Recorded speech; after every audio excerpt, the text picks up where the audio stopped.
Access granted. Welcome to the Bunker Codes podcast. Nothing here is medical, dental, vision, legal, or financial advice. We're all on the same team, wishing for peaceful resolution where everyone can get along and be left alone.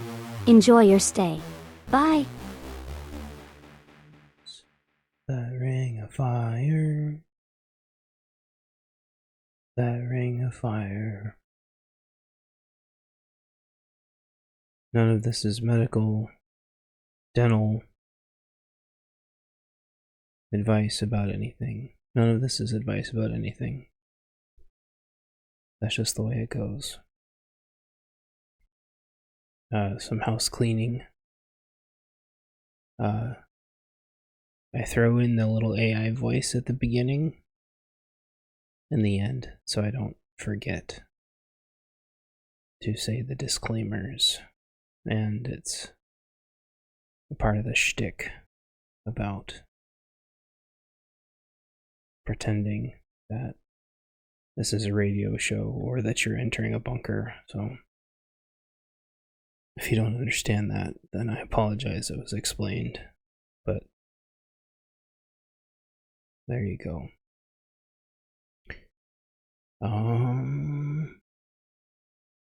Some more housekeeping. The book cover rebranding is going just fine. Chipping right along. I just haven't had the time or energy to load the last few. But we're chipping away and they're looking very nice.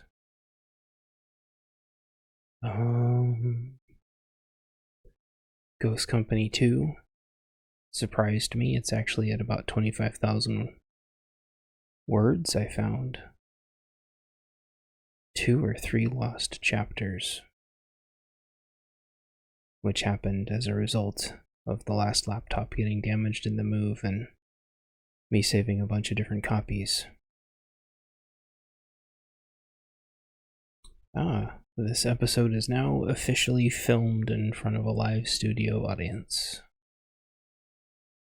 Good late evening. So, I have 3 topics. There was supposed to be another topic, but honestly, I can't remember where it is or what it is. I think they're like written in a notepad in the other room. I'm not actually sure. So, more housekeeping. The homestead is doing relatively fine. We have 3. The next thing to fix is 3 leaking windows that are rotting, which is bad because it's been a torrential rainstorm. But again, I know I keep repeating this. We got scammed really bad by the lender and ended up with no money to fix anything. So I have to be reliant on my friends to try to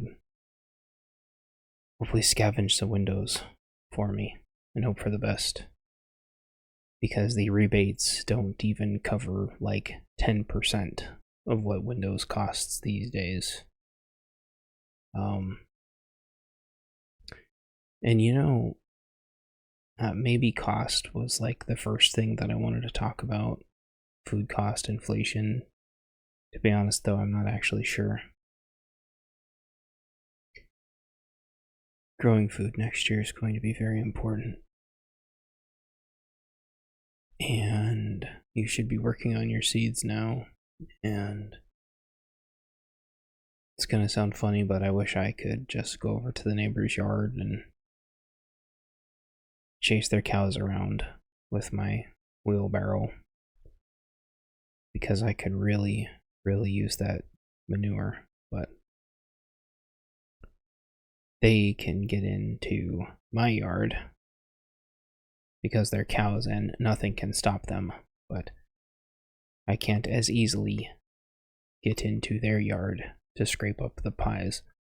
Although now that I'm thinking about it, since they hang out alongside the fence so much, trying to get in, I can probably scrape more and more of it up that way, and I might just do that. So let's see.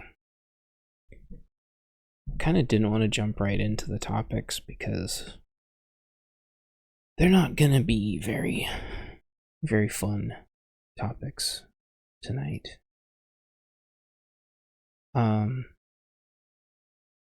Maybe I'll start by saying,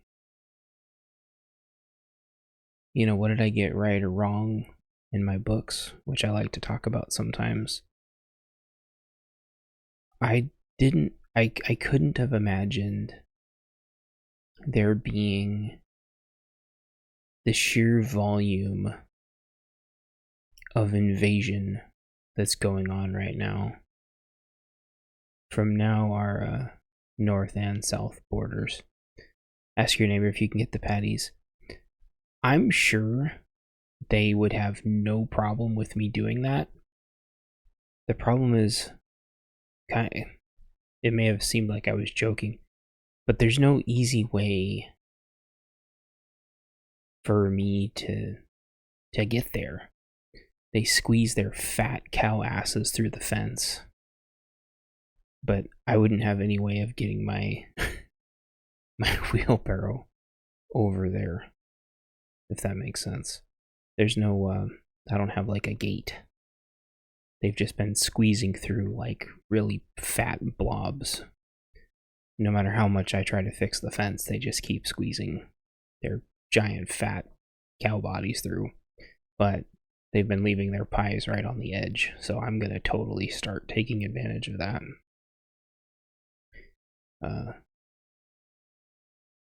I could get to the horse stall really easily, but I don't need the horse patties. I have really bad experiences with the horse patties. They would be better for making bricks, not trying to garden with. They're better than nothing, but they certainly are a hassle. So, this north and south border thing, I couldn't have imagined in my books that we would have lasted long enough for some of the dried ones for fuel. That's actually a really good idea. I keep forgetting that you could do that, but yeah, the horse manure is basically like dried bricks. You could burn it. Yeah, we need to get our chimney cleaned though, so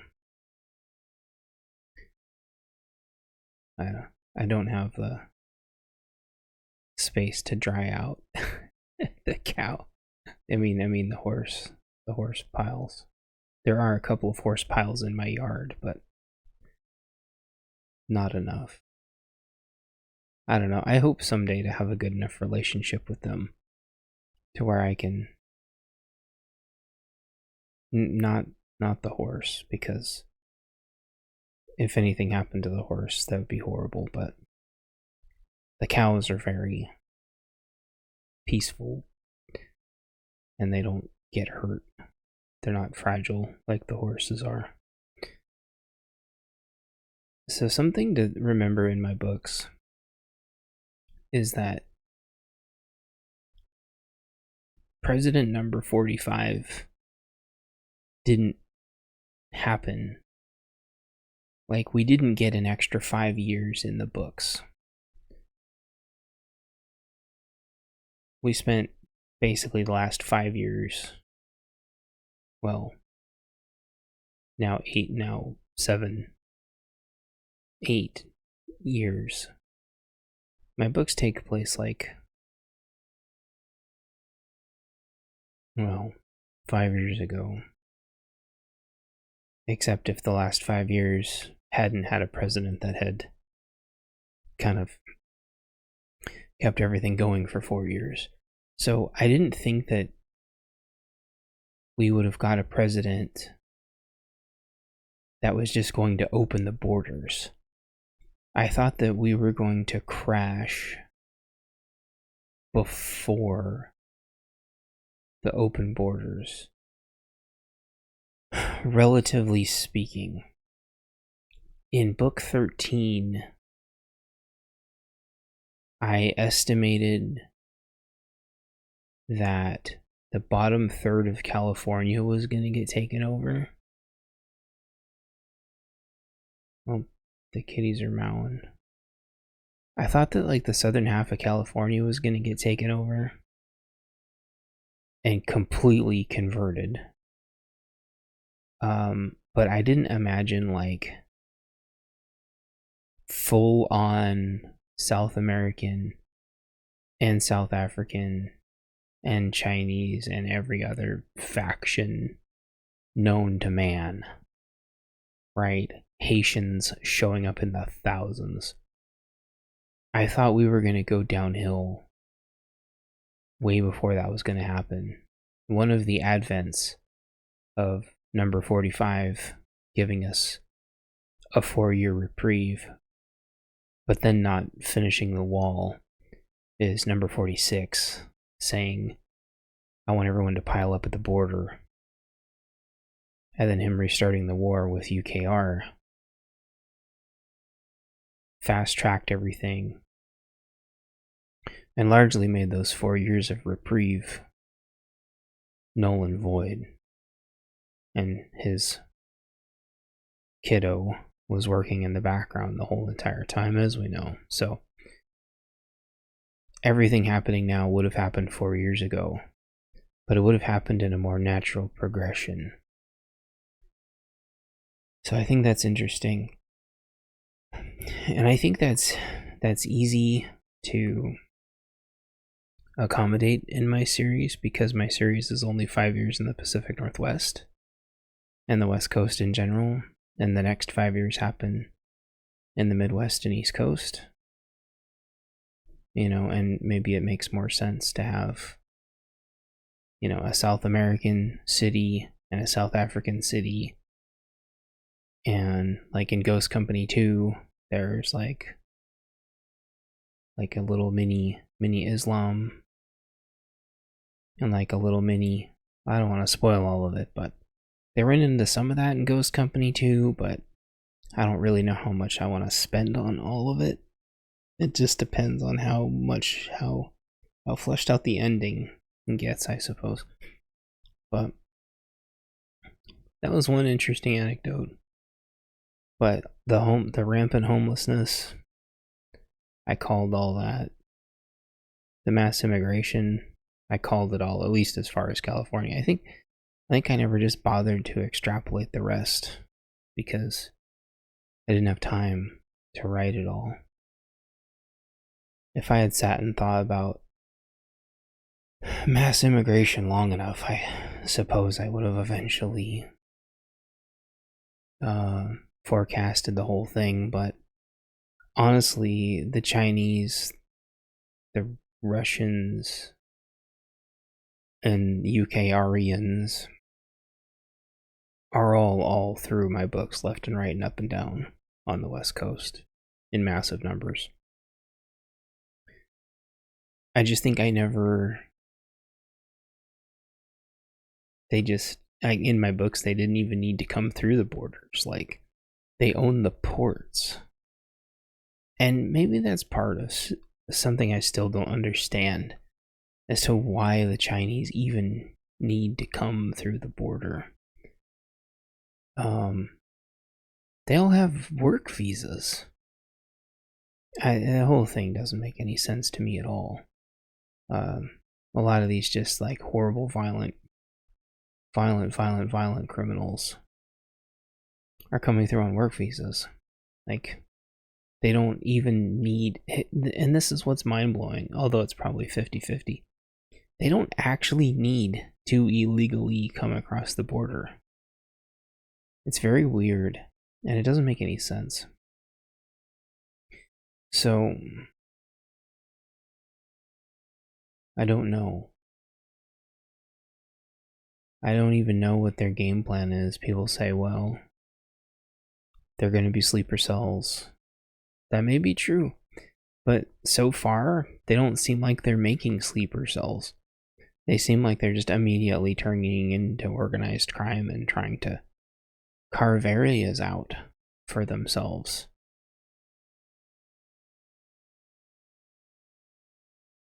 Which is not good either. And again, I think it goes back to the whole thing, like, try that in a small town. No, because the small towns do not have the backbone. It's been such a slow boil that people are just not reacting. And it goes to this saying. Please tell me I wrote this down somewhere. Yeah. Problem, reaction, solution. And you'll hear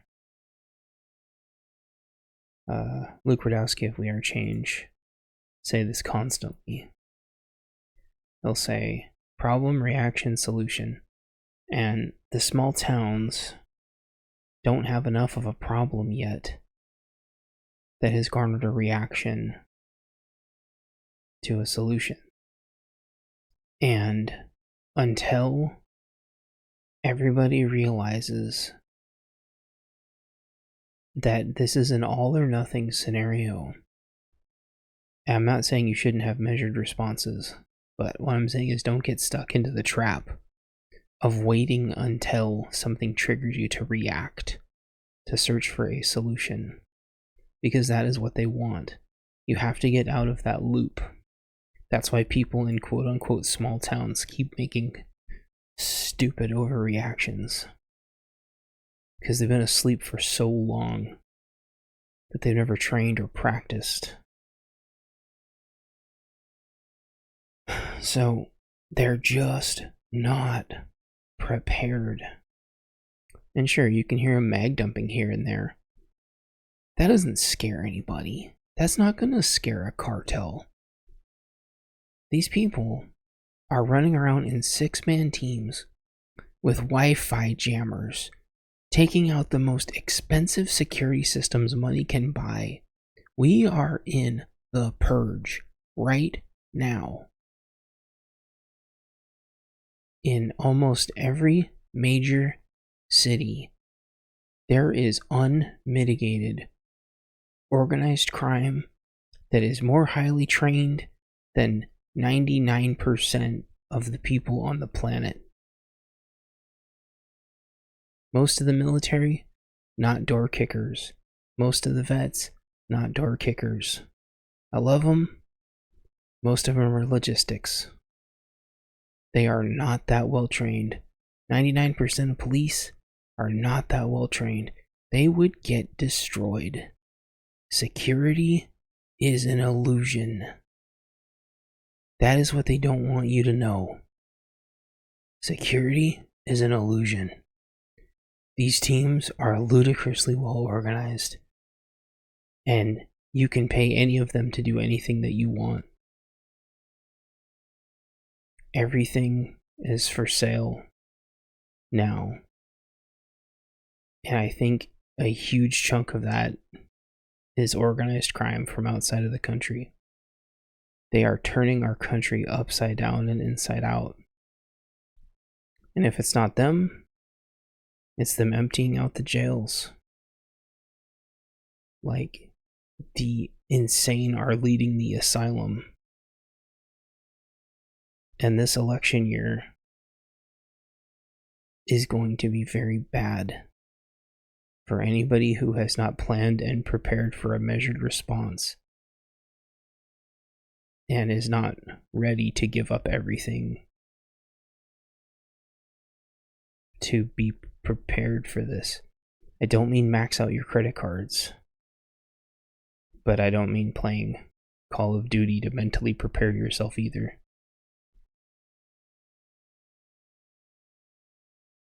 Chat says the Archdiocese of the Catholic Church was told to stop bringing in the refugees. They continued to bring them in. Amarillo. So, the Catholic Church is in a very, very, very precarious situation because they're controlled by the think tanks. But sooner or later, they're going to realize that they have doomed themselves because they can't be the voice of God if they're being led to their own doom. That's not how Rome has survived. But I've gotten into it with a lot of people saying the Catholic Church is so strong. The Catholic Church is weak. They have bent the knee to politics for too long. The Pope is weak, and the Catholic Church is just another weak entity that is grasping at straws to try to appear strong while bending the knee to the cabal. The Catholic Church is begging for a seat at the table, hoping that they make it to the end. But they are pathetic compared to what they used to be. They're a paper tiger, or however the saying goes. They can't even hold their own territory anymore. Just look at Ireland. There isn't going to be an Ireland left, or an Italy, or a France, or a Finland, or a Switzerland. There isn't going to be anything left. There isn't going to be a Norway. None of it. Chat says we have African, Vietnamese, Islanders, and South Americans. And the thing is, like, some of them integrate just fine, and they get it, and they love it here, and they understand that there are things here worth protecting. And then there's a lot of them that just want to carve out their piece and hope to God they can hold it. But we are now dealing with... You took the words out of my mouth. You took the words right out of my mouth. We are dealing with yet another ISIS level threat. This is the third ISIS level threat in 6 years. Okay? And what are people going to do about it? Nothing. Because they do not have the backbone. There are women being held on the other side of the planet in tunnels that have had the most horrible, despicable things done to them. And the entire might of the world cannot get them out of those tunnels. And all we can do is pray. But not just pray for them. Pray that that doesn't happen here. But I gotta tell you something. Praying is not gonna stop these people. Because they're already hunting down people in schools with total impunity. They've leaked 23andMe. They know what ethnicity and culture everybody is. They have a database on everybody's culture and everybody that they're all linked to. They know everything. It's all got hacked and leaked. And if you think they're not coming after you, and that they'll not do the most despicable, horrible things to you too, they will. And if you're not on their list now, you will be when they're done with everybody else. The best thing you can do is get prepared for ISIS level threats, like the YPJ did, and like other cultures that people may or may not agree with. But when you're dealing with an ISIS level threat, the entire world needs to immediately shut it down, because they are like Stone Age barbarians with keys to the kingdom, and people do not have the stomach to deal with it. Even though these people share videos of all the things that they did, and they laugh. Because they're psychos. And that's horrible and sad, but all we can do is pray and prepare, right? Because sooner or later we're going to get sold out so somebody else can have a seat at the table. Because that's what happens. This problem, reaction, solution loop means that more and more people get sacrificed to try to garner the targeted reactions they need to implement solutions that they already have planned for. We're not a part of that plan.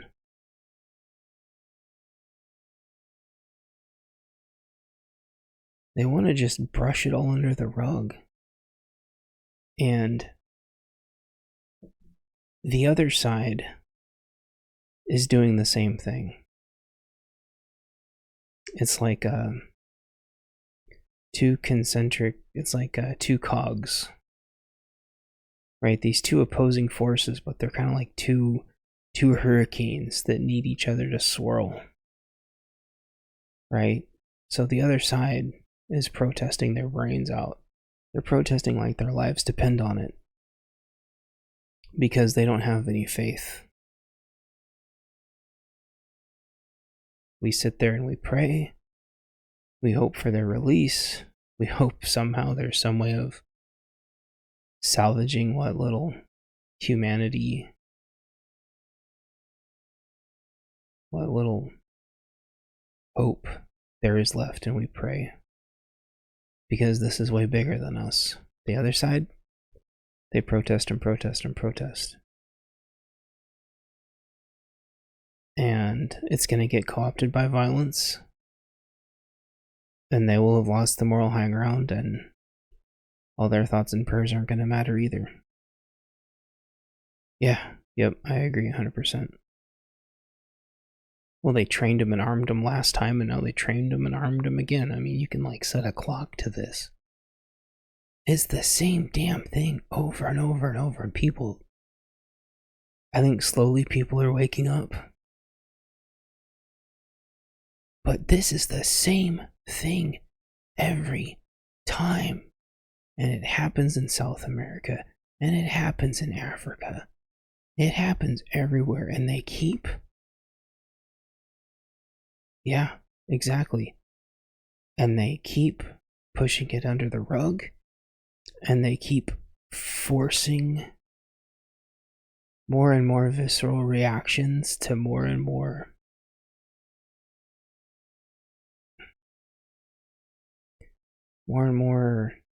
fierce solutions. I can't think of the right word. And those solutions cause more problems, and it's a huge, huge doom loop. And it's exactly how trolling works, except this is like the world being trolled with terror. Those are the kinds of think tanks that are running everything. How much can they terrorize everybody to get them to do what they want? Meanwhile, on the back end, they're trying to disarm everybody. Even though every other nation that's ever existed that's gotten disarmed has gotten wiped out.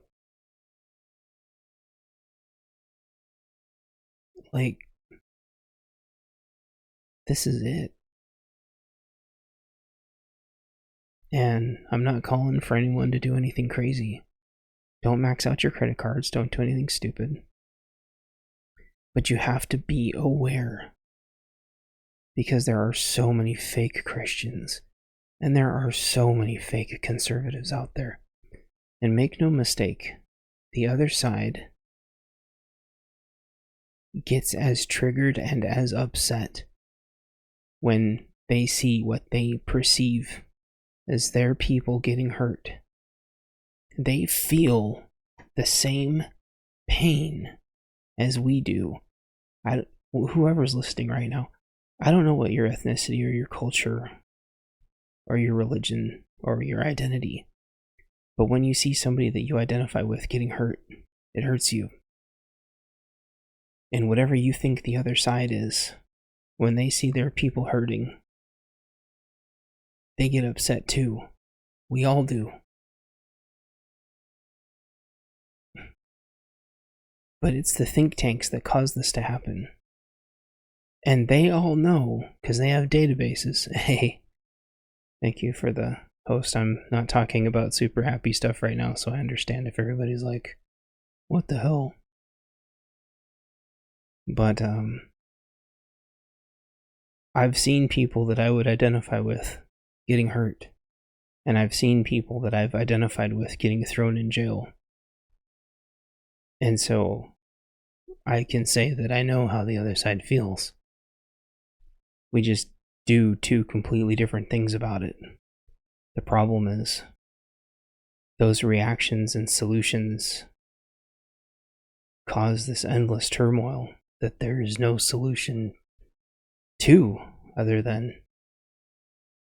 two opposing sides having friction until it's a self-fulfilling prophecy.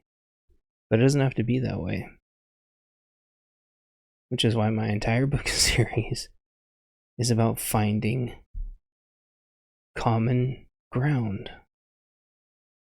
Finding common ground. Being able to forgive people. Realizing that it's not too late to come together and to denounce. I don't know. Denounce evil. And just understand that evil exists and it's very real. And it's right in front of us. And everybody feels pain when they see people that they can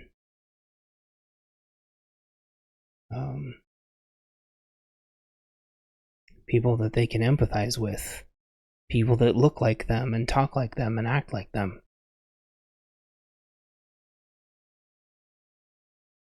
Because that is what identity culture has brought us to, right? Like, we all see everybody as equals, right?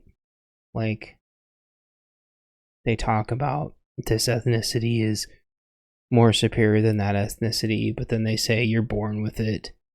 But then they say you're not born with it. They say you're taught with it. And then all this and blah, blah, blah. And they use both sides of the argument depending on who they're arguing with. And the reality is that has caused the divide that has allowed two sides to keep fighting forever as they keep saying their own side getting hurt over and over again. They keep seeing their own side getting hurt and they lash out. And then the other side sees their side getting hurt and they lash out. And that's the doom loop. That's how they're trying to start the race wars and the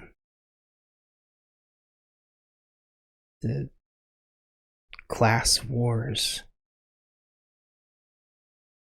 That's what they want. But if Christians would just act like Christians and pray and denounce evil,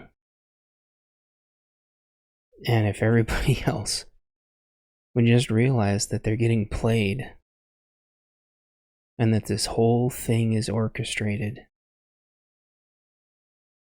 then we should just be able to walk into those caves, get those gals out, save them all,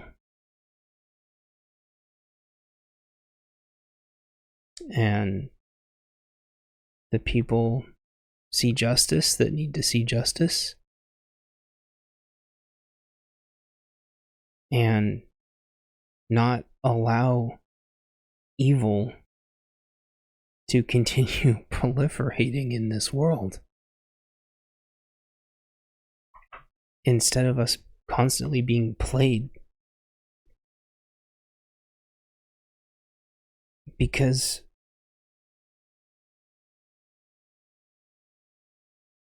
they want us to just work.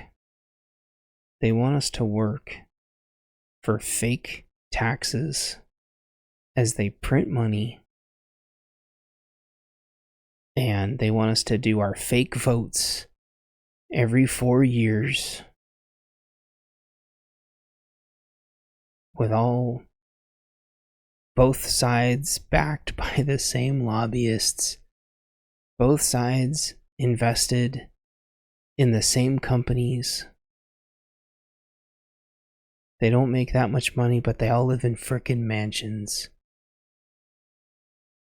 Like, I'm not saying all that because I want anything to happen to them, because I don't. What I'm saying is, we're just being played. You have to think about your vote, and you have to think about who's actually being put in front of you and the illusion of choice. It's an illusion of choice. We're going to end up with a bunch of people that nobody's going to want to vote for, and we're going to be told to choose. And people who don't do shit are all going to start arguing and bickering and fighting about a bunch of people nobody gives a shit about. And they're all going to go behind closed doors. And we're all going to keep getting stuck with exactly the same turd sandwich. They keep giving money to UKR with no end in sight.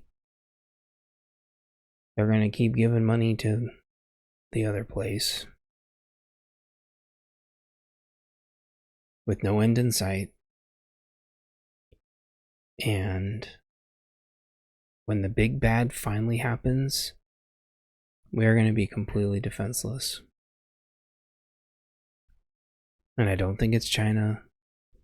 And I don't think it's Russia.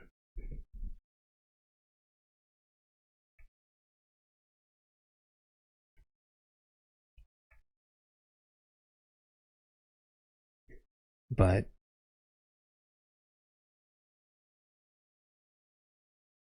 you're going to be voting next year, and there's probably a 95% chance that you don't even have somebody to actually vote for that represents you.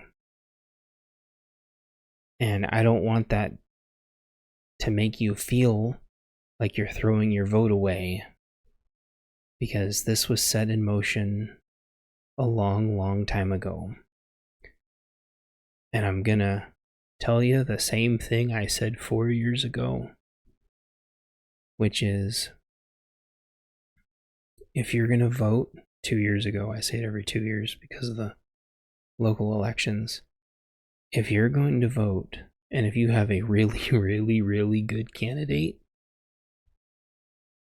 that is really, really going to look out for you, and that isn't bought by big pharma, and they're not a warmongering psycho, and they care about your Second Amendment, and they care about draining the swamp, whatever that means to you, don't just vote them in and abandon them. You have to vote them in and watch their back. If you want them to fight for you, you have to be ready to protect them. Because if you're one of the lucky few that has a good candidate, you better be ready to support them like you want them to support you. You can't elect them and then just go back to work, because work is not going to matter soon for most jobs. AI and automation is going to take over almost every job. So the only thing that's going to matter is trying to keep your property and trying to grow food and trying to protect each other. And if you have an elected official that you like, you take really good care of them.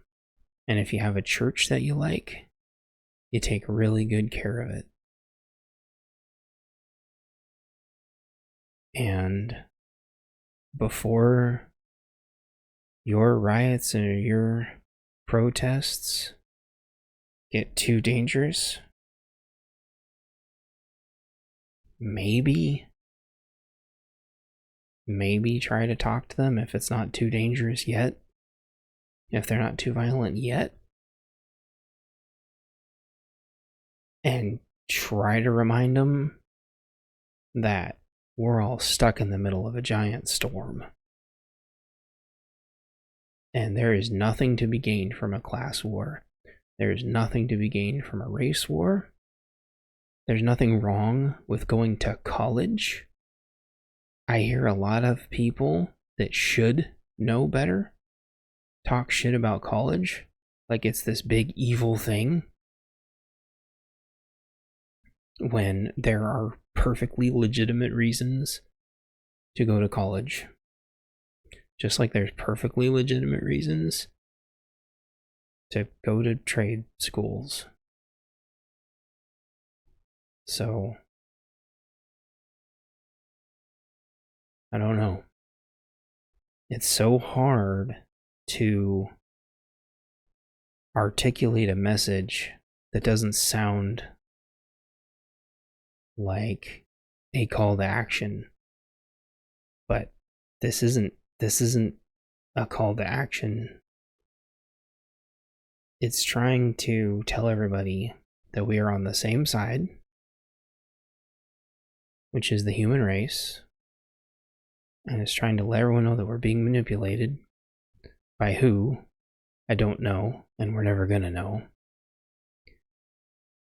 And I think that is a great allegory to just religion in general.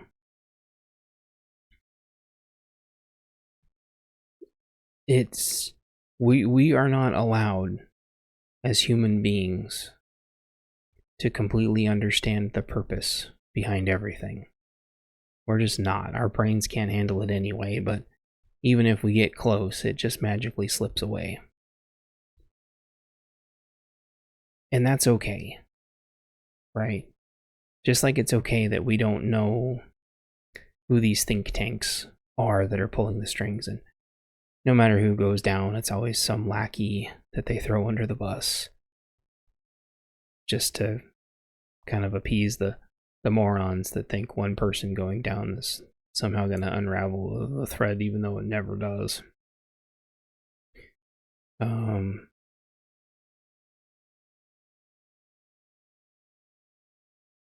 But it's okay to not know the details. Just like you'll always have your faith. It doesn't matter who you're preparing to deal with. What matters is that you're coming together as human beings, and hopefully have your family. You're not morons that say that they know everything's going to happen, but they just go back to their flower garden because they're freaking stupid. So, chat is a buzz about church defense stuff. So I want to say a few things about protecting your churches. Get cameras and point the cameras on your cars. So if there's people out destroying your cars, you don't have to go out there and confront them. You can lock your doors and be safe. Okay? That way you don't have to have people patrolling your cars. Because what they will do is they will destroy your cars, and they will wait for you to be stranded there, and they will attack you. If getting into your church is too hard, they will go after your vehicles and make you try to come out. This isn't secret information. This is already stuff that they do if they can't get in. It's a lot easier to defend inside your church. Step 2, make sure there aren't any dumpsters anywhere near your church that they can light on fire and then push up against your church, because that is what they love to do. They have been complaining on Twitter again for days now because some new movie came out saying that Christians are fascists, or that I'm losing my OBS, but this'll keep going on the recording anyway. They're saying Christians want an ethno state.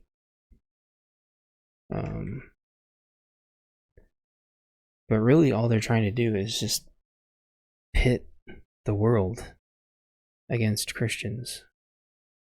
They always say Christians don't give enough, Christians don't donate enough, Christians don't give enough, they don't donate enough, they should be more welcoming, but where is like how are the missions supposed to feed the whole planet? Like, if the whole planet comes here, how are we supposed to feed them all? Food logistics is insane, right? So how they want, I'm going to pause this really quick and refresh chat. All right, hopefully it's back. I'm going to try to get to my point before this cuts out again.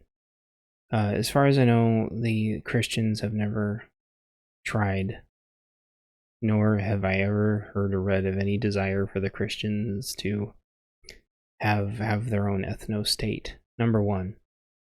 Number two, this whole like dichotomy of using like the positive and negative of an argument against a person and then just goalposting them forever and then attacking them and saying they're the enemy anyway. It doesn't work with Christianity, right? And it doesn't work with North America in general. As so many people have pointed out, these immigrants don't stop in Mexico. Even though they're supposedly fleeing from war zones, but they don't stop in Mexico. That's problem number one. Problem two, going back to my earlier point, the logistics of trying to feed the planet is impossible. I don't care what anybody says, we do not have the technology or the logistics to feed the whole planet. I don't just mean the US. Even if the whole world got together, it could not feed the whole planet. And that's not because we don't have enough food. It's because the logistics doesn't exist for it. So you would have to have a country, and I'm not saying it needs to be a Christian ethno-state. You would have to have a country, we'll just call it Agriculturonia.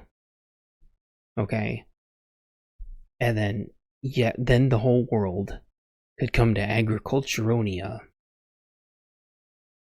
And if they solely focused on food, and if the country was big enough, like America, if everybody came here where we have the logistics, then we could probably feed the whole planet.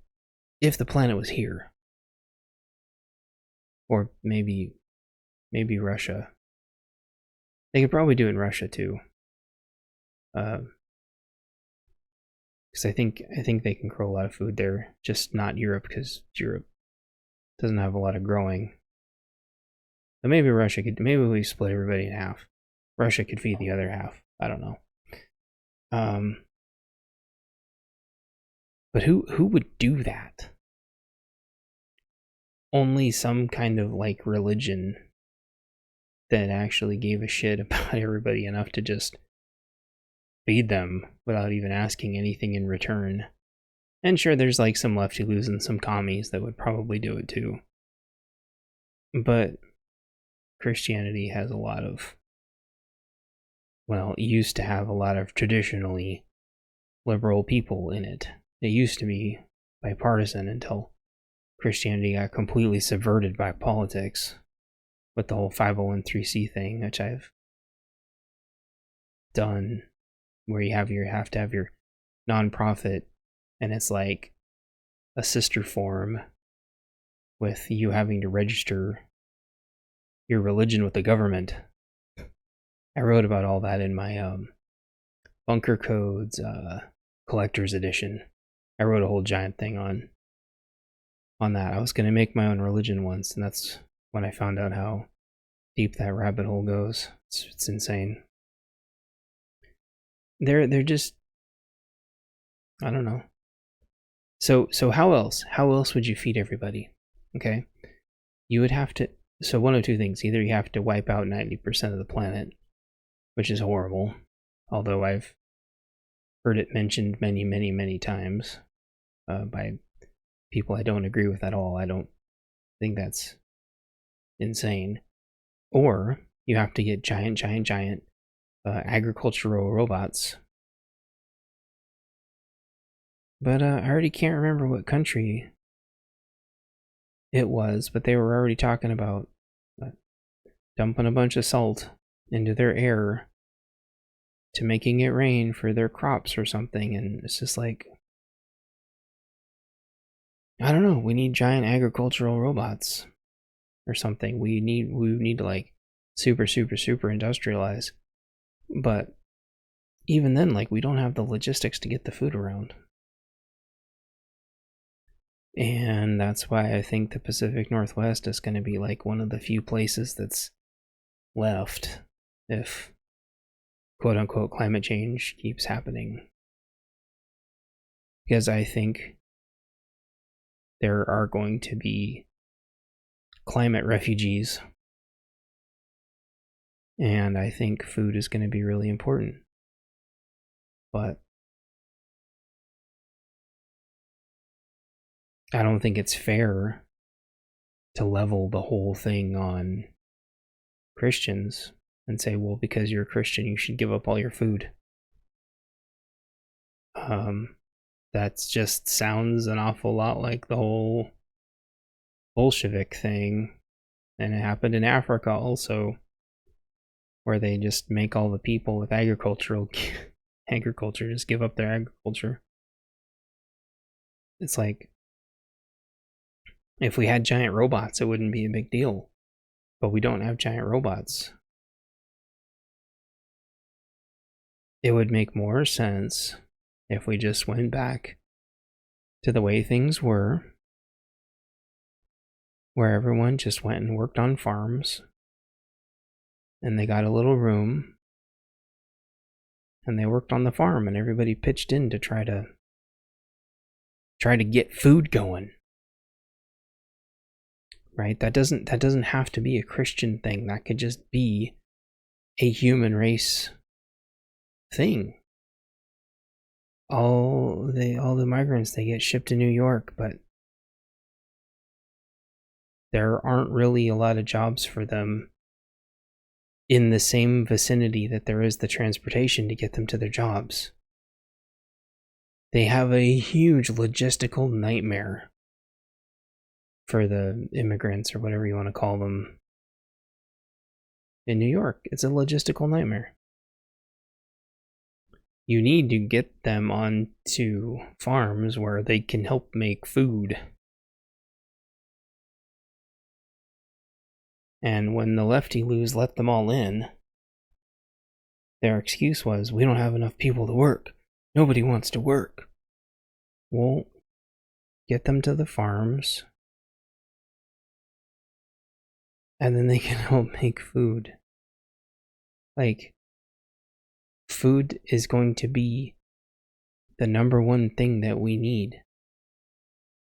And if they all want to come here, and if we decide that they're all just going to come here and we're just going to accept tens of millions of people, the only way that can work is if they get to farms. But instead, what's happening? All the richy riches are buying all the farmland. Like, that doesn't make any sense. If Microsoft is buying a bunch of farmland, why doesn't Microsoft hire them all to start farms? Why is it Christians' fault? That doesn't make any sense. Christians didn't buy all the farmland. I don't get it. And that's the whole thing. The more you think about this, the less sense it makes. Yeah, exactly. To do that, you have to get ranches back into the families. Yes, exactly. It's me and you keep saying like the same things at exactly the same time. You're spot on.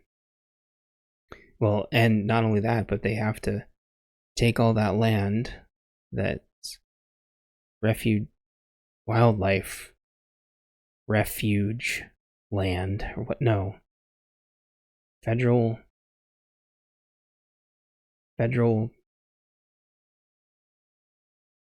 refugee land. What the hell is that? Federal park, nature reserves, or something.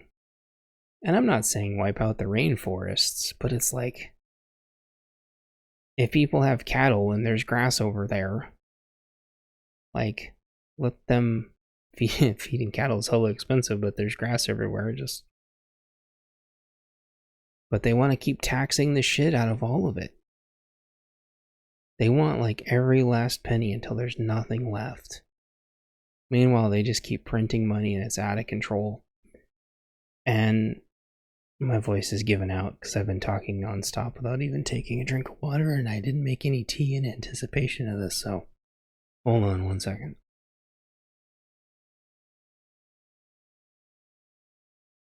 I'll leave you with this. They're printing money like crazy.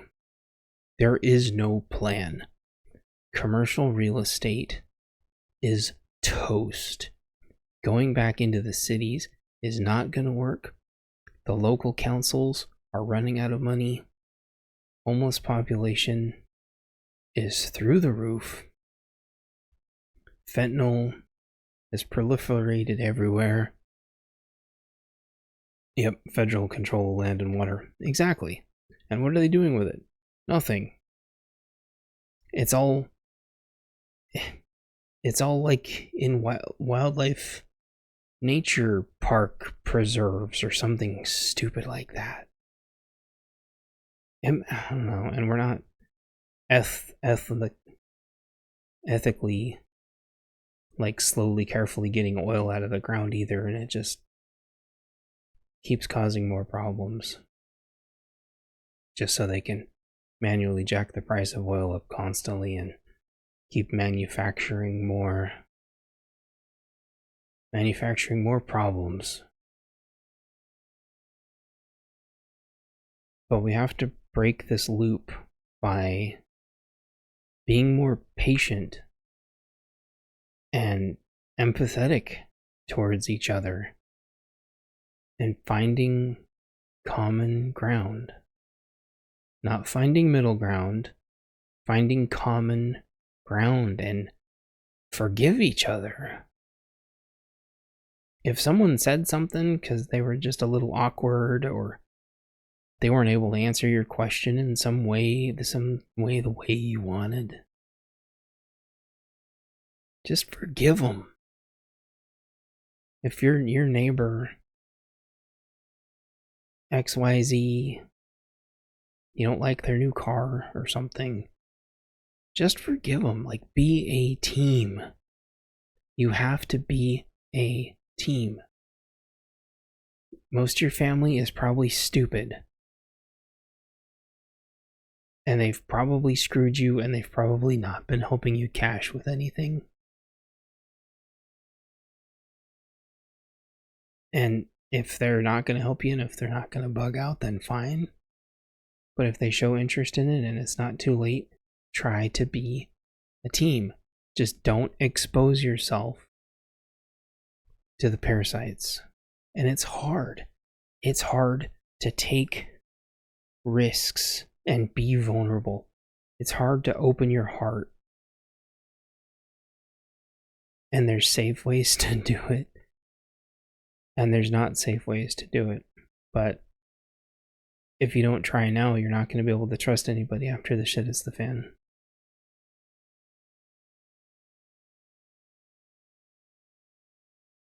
It's funny, I didn't even talk about my main topic. because we dove right into the meat and potatoes. But I guess if you really want a sign of the times, the new Grand Theft Auto trailer is not even video game fantasy anymore. They're just CG renditions of what you see on the news. It's not even a fantasy anymore. Because everything has already gotten as bad as it can get. And that is nuts. We are finally here to where nothing that The Purge or Saw or VHS or the worst horror movies that you can think of, the worst books that you can think of, besides maybe Event Horizon, we've maybe Hellraiser, because we're not quite there yet. We have surpassed all of it. The news is worse than anything in my books. And I think that's okay from a literary standpoint. But it makes games like Grand Theft Auto look like a damn joke. Because there's no social commentary. It's just a joke. If you want social commentary, go check out, maybe the new RoboCop game, or I forgot the other one that I was thinking of. I had another game that kind of made good, like, shit, it's the fan social commentary, but maybe I was talking about like Cyberpunk or Shadowrun or something. I'm not sure. I don't remember now, but just try to focus on being good people. And if you're in a small town, protect your small town. Train and plan and prep and talk to your neighbors and get good with your neighbors. Because the person to the left of you and the person to the right of you and your training and your stuff is all you're going to have. Yeah, that's what I just said. That's why I said it can't get worse from terms of movies like Saw or Purge. But I said it can get worse in terms of like Hellraiser and Event Horizon, which are both very strongly hell-related movies. So that, I'm not disagreeing with you. That's exactly what I said. That's the next step. And that should be waking people up. But I don't think there being a Grand Theft Auto about a hell portal opening would have been very on brand.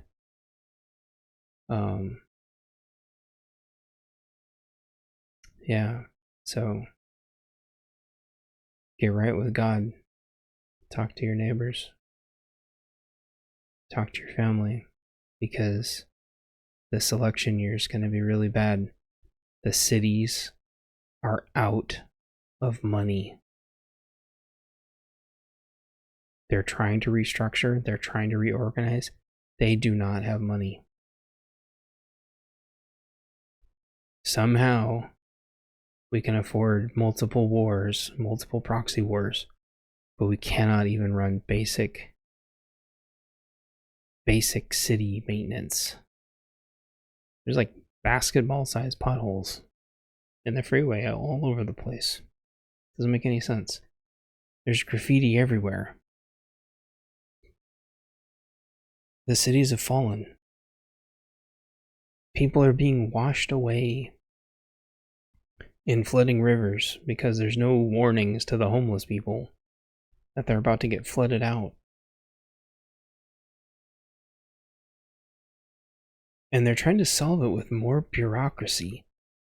They're trying to solve it by forcing people into the cities when there's almost no shops left and there's no security to speak of.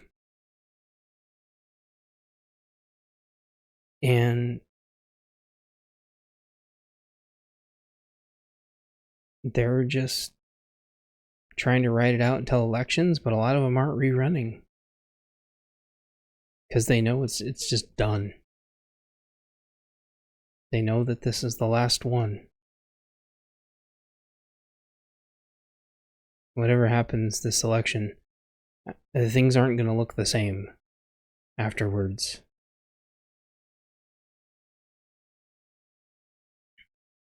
And trying to think of what my last kind of... Oh, yeah, we have more debt. What is it? I think we have more debt now than our entire defense budget. Just in like interest. The interest on our debt's like more than our defense budget. Nobody wants to buy treasury bills anymore. I know it gets into like financy treasury mumbo jumbo, but people buying our debt with interest is how our country's been staying afloat. They think they're somehow gonna, AI is gonna just magic our GDP back together again, but it's not. China's gonna fly by us in AI because Nvidia's selling out to the Chinese, and I'm not making a commentary on them being good people or bad people. I think they're playing the long game, and I think Russia's playing the long game. I think Russia knows they need land, and they need to secure their borders, and I think China knows they need land, and they need to secure their borders. And that is exactly what we should be doing, and we're not doing it. When you see the other two superpowers trying desperately to protect their borders and get as much resources as they can, and you're not doing it, you're the one that's going to get effed. And they're going to keep printing money, they're going to keep taxing people until there's just nothing left. Chat says, if you can't trust the government, then why trust them and buy treasury bonds? Absolutely. And that's the thing. China's credit rating got knocked down. Our credit rating got knocked down. If nobody trusts the US dollar, why would they buy treasury bonds? Gold and crypto. This isn't financial advice or any advice about anything. Gold and crypto are going through the roof. My cryptos went up like 25% over the weekend. Of course, 25% of nothing is nothing, but crypto. Oh, yep, yes, sir. I don't have any gold either, but two cryptos that I'm looking at both just knocked a 0 off. And if you know anything about crypto, it takes a lot of money to knock a 0 off. And that means people are moving around billions and billions of dollars. This weekend must have had billions and billions of dollars move around. And you can say crypto's dumb, but you have to watch the money. It is nuts. Because whenever people start moving money around like this, something's about to happen. Chad says, I'm not sure gold and silver will be any good. I think it's going to come down to ammo and food. I think this isn't financial advice. I think silver has some uses besides the obvious monetary value. Silver is just kind of a handy thing to have. So is brass and copper. Gold, though, the only way gold is useful is if you have either a black market or if you're in one of the states that accepts gold as legal tender, then it's handy. But it's not very many states. Chat also says just make sure you got food and water and make water number 1 to store. Yes, in fact, I just bought a BPA lead free hose thingy-mabob and a brass fitting, so I can start doing more stuff with water. Yeah, silver's nice because it has like what, antimicrobial properties. It kills bugs. And I think copper does too, but copper's like crazy expensive if you want to build also silver though. Oh, I've got a lot of lead. Our ground my groundwater is full of lead. Unfortunately. This I think there's lead in the ground. I think literally there's lead in the ground. Gold does too, but like it's like stupidly expensive. Whereas like silver, there's even this Shit It's the Fan movie where they collect all the silver to make masks infused with silver to kill the bugs, to kill the crud, to make like a breathable like silver infused masks. It was really interesting. Gina Carano was in it. Pretty cool. So that is all I have. Yeah, I know. Copper will kill giants that will walk the earth again.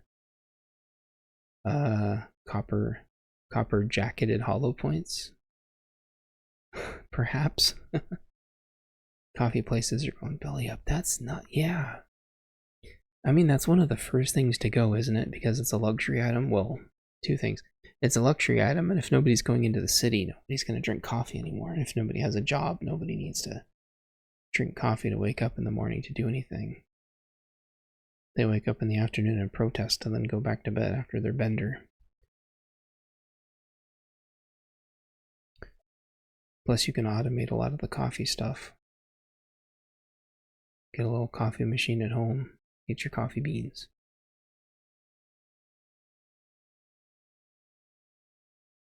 Well, it is late. Freeze-dried coffee will last 25 years. Yes, I know. I need to work on my coffee supply. But I need to work on my water supply too. But I'm going to be working on my water supply in a couple days. So, if there isn't any last comments, I want to say that I appreciate you all. And speaking of coffee, check out my coffee page. If you like my content and like listening to me, beans and grind will go rancid. Yeah, you gotta keep them freeze dried so they're fresh. Don't open them.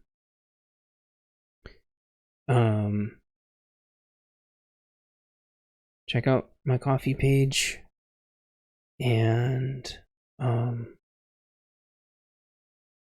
if you like this content, I really appreciate you. And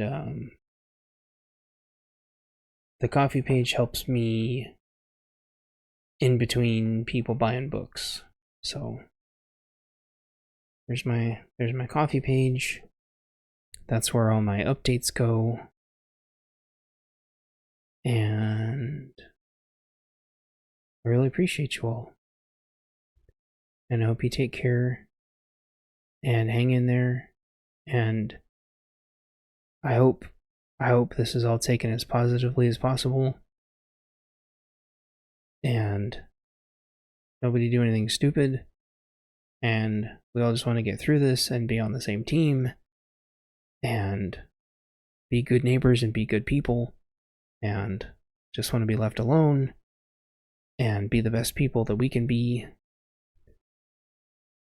And I hope everyone just takes this just the best way possible. So, this is Chance Paladin, and thanks for listening. Listening to me talk and you listen. I'm going to talk and you're going to listen. And I appreciate you all, and take care, and good night, and lots of prayers and blessings. Bye-bye. You've been listening to the Bunker Codes podcast. I hope you found our time valuable. Please exit safely and conduct yourself responsibly.